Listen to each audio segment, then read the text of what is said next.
I get more? More what? More everything. I guess do everything? Of course! Ladies, gentlemen, and monsters of all ages, there are a lot of different aspects of Monster Hunter Wilds that are important for truly getting the most out of your hunter. Different currencies or items or materials that can be used in some way to make you a big strong boy, or a big strong girl, or some sort of big strong alien robot if you prefer. No judgment here, alien robots are very cool. But generally speaking, no matter what you are trying to collect, there is always a way that is the best, the fastest, the most efficient, and while not everyone cares for pure efficiency, if you have limited time in life and want to get the most you can out of pretty much any meaningful resource in this game, this is the video for you. We have done one of these in the past, and some of the entries won't have changed since then, just because there hasn't been a more efficient method added to the game over that time, but we will go over everything important to farm so that it's all in one place. We will update any of the old methods that have changed, and importantly, we will add any new sections that make sense too, but generally speaking, we'll be blasting through these nice and quickly.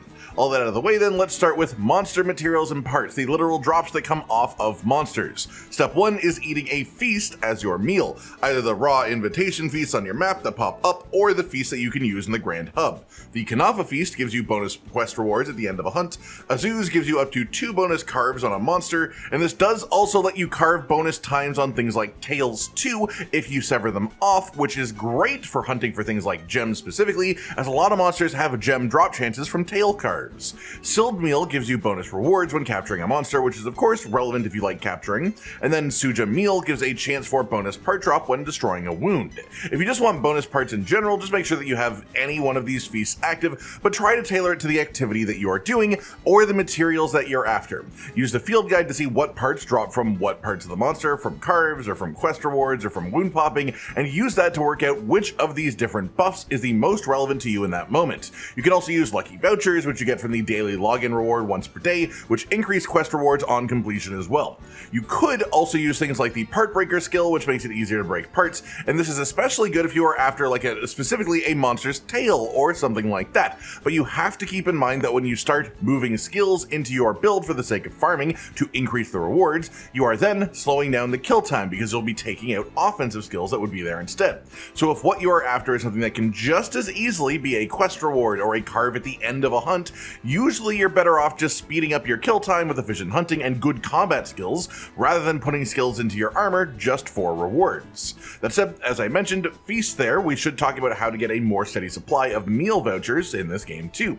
One way that you can get them is from daily login rewards. You always get a barrel bowling voucher from the daily login rewards, and sometimes you'll get meal vouchers from this too, not that frequently, but sometimes. One of the best ways to farm them more actively is from the barrel bowling activity itself. Meal vouchers are one of the potential rewards from barrel bowling, and you can get them relatively frequently, especially if you get good scores. Outside of that, these generally are best farmed during event periods. During Sakuratide and Flame Fate, the armor set from those festivals would give you bonus quest rewards during the duration of the festival, and one of the potential drops from the pool for those was pick a meal vouchers. When the next festival rolls around, which should be quite soon, if you wear the full festival armor set, assuming the set bonus works the same, you can just run super duper quick low rank small monster quests on loop to just get the quest reward screen and get a decent chance at a pick a meal voucher showing up. Especially as during the festival armor set will also have an attack increase effect to make it more effective for hunting too.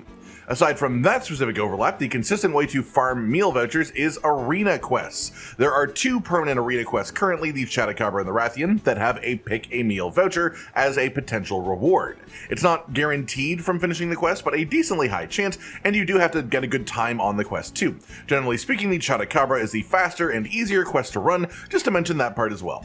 Next up, we have some somewhat interlinked concepts, which are talismans, Artian weapon parts, and decorations. The main answer for all 3 of these is investigations of different kinds. For decorations specifically, you are looking for non-tempered investigations. You're looking for the highest number of decoration-based reward boxes per investigation, which generally means that you want double monster quests when possible, and the highest difficulty of monster that you can find them within 2 without it being tempered.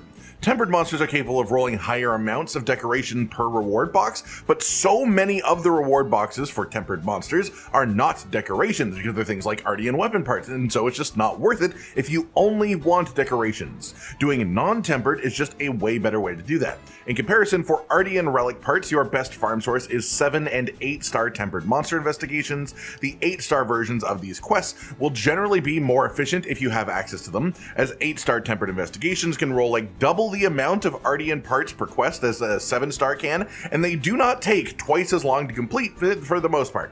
Again, double monster quests will generally net the most efficient rewards as well, as far as the time ratio that you get.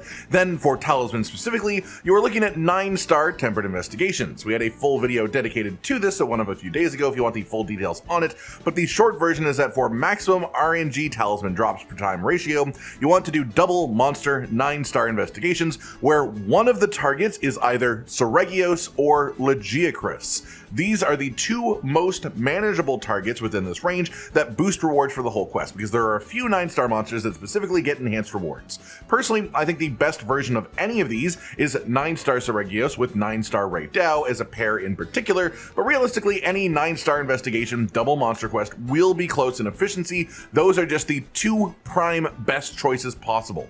Secondarily, for all of these, we should talk about melding. Melding tickets of various kinds can be found through the game, though generally, especially after they fixed the nightfall pollen thing way back, the only things worth actually farming with these melding tickets are the ones that are from the weekly limited bounties. During festival periods, these become daily bounties, which makes them even more valuable, but their weekly form tends to contain some melding tickets, which are good for melding free decorations, some relic melding tickets, which are used for melding free Artian weapon parts, and some talisman tickets, which are used for melding free RNG talismans. Generally speaking, none of these are such high value that it's worth focusing the weekly bounties at the cost of doing an efficient farm for those same things, but they both are an alternative option that you can do a limited amount per week, and in some cases it doubles up in efficiency by requiring an activity you already wanted to do. Like the talisman tickets generally require you to complete 9-star quests anyways. As well, for all of these items, you can recycle ones of them that you don't want to keep and able to create new ones randomly through melding, which is a secondary source of efficiency in Farm 2, technically speaking, as that is more for the same time that you've already spent. On a similar note, we should talk about the Everforge, and specifically about arkveld, the Artian weapon upgrade material, as well as armor spheres, the armor upgrading material. For arkveld, by far the best source of it is just trading in monster materials for it at the Everforge. Monster parts are so valuable here, and you will get them by farming pretty much any monster that you try to farm, so they add up a ton. This rounds back to our monster part farming section earlier, as more parts means more melding through the system, and for some specific targets, arkveld is the general highest value part per time target for the value of his parts in the system, especially non-tempered investigations of him, where you can get things like guaranteed gem drops in his investigation and have an easier quest. But it's worth noting that Omega is a new contender for this crown, as his parts are worth a ridiculous amount of points. They are essentially 50% more valuable than arkveld parts, and that's to the point that it won't be as efficient as a guaranteed gem arkveld investigation, but pretty much equally efficient as any investigation below that level of value. And we're talking about base Omega here, who dies a bit quicker and easier than Savage version does, but it's worth noting that if you are of a skill level that you can kill Savage Omega quickly and consistently, especially if you're doing it with 4 players, because I've seen like 4-player speedruns as low as around 8 minutes. Obviously that's not what I would expect from an average player, but that is possible. And the Omega Data 2.0 ticket, which is a reward from Savage specifically, is worth as much as a whole arkveld gem. So if you can run Savage repeatedly, this is super high value for the melding system here for the arkveld and the armor spheres. All of those same things then apply to armor spheres for the most part through the system, with the exception that there are some other solid ways to farm armor spheres as well. The big main one is that they just drop passively from high tier quests. So if you are farming 9-star investigations anyways, you will have loads of armor spheres drop, and then of course that will also result in monster parts that you can turn into more armor spheres too, nice and easy.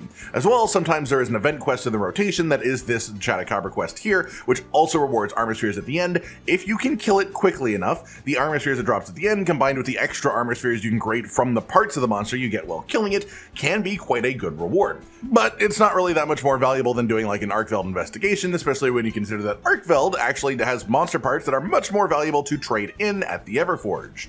Couple more topics left to cover then. Guild points and Zenny don't seem to have changed in quite a while what their most efficient farm is, but just to go back over it relatively quickly, go to the Ancient Forest, Area 8 Camp, Underground Lake. Run over to the side to collect some fish, dive through the pool to collect more fish. Most of the fish that spawn here are platinum fish, which have scales that are worth 2,000 Zenny each as a trade-in item, and you get a chunk of guild points per fish caught as well. You want to use the capture net to grab a bunch of the fish super quickly, then move on by fast traveling to the Area 6 Camp, Flowering Rocks. Walk up to the pond to fish in the little cave on the left, capture net another group of them, and then head back to the first camp. The act of fast traveling resets the fish spawn, so this is super easy to do on loop, and just do on repeat for solid Zenny and guild point rewards. Finally then, let's talk about Nourishing Extracts. For the most part, most important consumables in this game can be generated through Nata at your base camp, which is important to remember, though there's one really big important thing that he has not a clue how to get you. That would be Nourishing Extracts. These are the consumable required to make mega demon drugs, mega armor skins, and some other things as well, and because you can't generate them for free, they are a bit of a highly sought after item. The general farm source intended by the developers is that you get 1 or 2 from a Guardian monster quest completion, which is super low efficiency. The second best option is a new one, which is that the developers added Nourishing Extracts to the reward pool from the barrel bowling activity in the Grand Hub. We talked about this activity earlier in relation to meal tickets, but the barrel bowling activity gives you scaling rewards based on completion rank, and one of the potential rewards from it is a stack of 2 Nourishing Extracts. Sometimes you won't get any, sometimes you'll get multiple stacks from a single barrel bowling run, so it evens out the RNG as you go to be quite valuable. But the point is, if you have barrel bowling tickets to use and you need Nourishing Extracts, you should spend your tickets, do some barrel bowling and see what you get, because it's nice, quick, easy, and pretty much free.